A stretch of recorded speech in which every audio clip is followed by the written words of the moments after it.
Alright, this episode is going to be specifically on gravel grinding, and let's start with buying the right bike. So if you're just talking about buying gravel grinder in particular, so the first thing you want to do is obviously decide what kind of gravel grinder bike you want to get and what kind of trails you're going to be riding and how often you're going to be on gravel versus the road. So that's going to help you pick your bike, which I typically suggest a steel, an older steel bike that you want to fix up, or just buy a newer steel touring / cross bike, and that'll work out really good for you.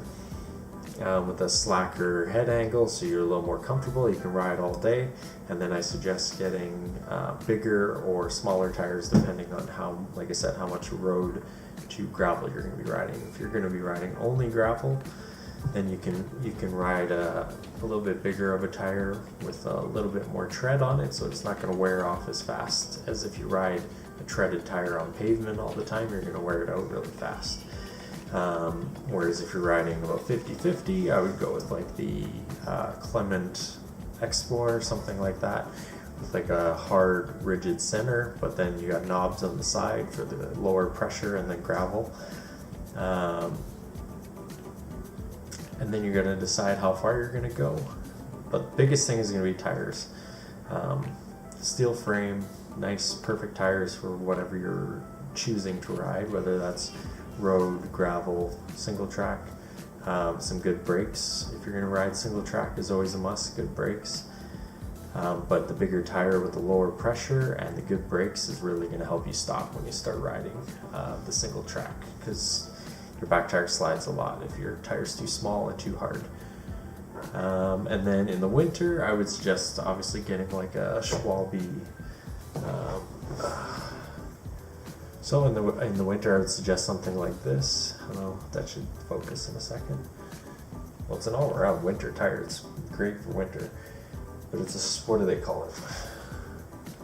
Schwalbe Winter Marathon Performance Line Race Grade. So you get something like that put on, and now all of a sudden you're riding all winter long with pretty much no problems, even in the slickest of days. Drop the pressure down, everything gets a little flatter. In the winter, because the snow fills all the potholes and everything, so you can lower the tire pressure a bit more because you're not worried about pinch flats. And then with the studs on there, you can ride on glare ice. That's no problem. And that includes the gravel, single track, probably not, depending on where you live and how many people ride your trails to pack them down.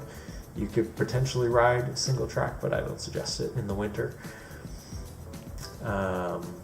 But as far as riding on the roads and the gravel and the paved trails, you're going to just be flying there in the winter with a good tire like that.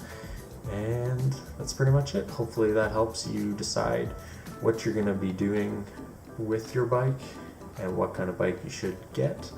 Or if you've already kind of purchased an older road bike and you kind of just want to try riding it off-road, I would definitely just try switching out the tires with something a little knobbier, softer, drop the PSI, go tubeless if you can, and then ride studs in the wintertime on that same steel road bike that you already have.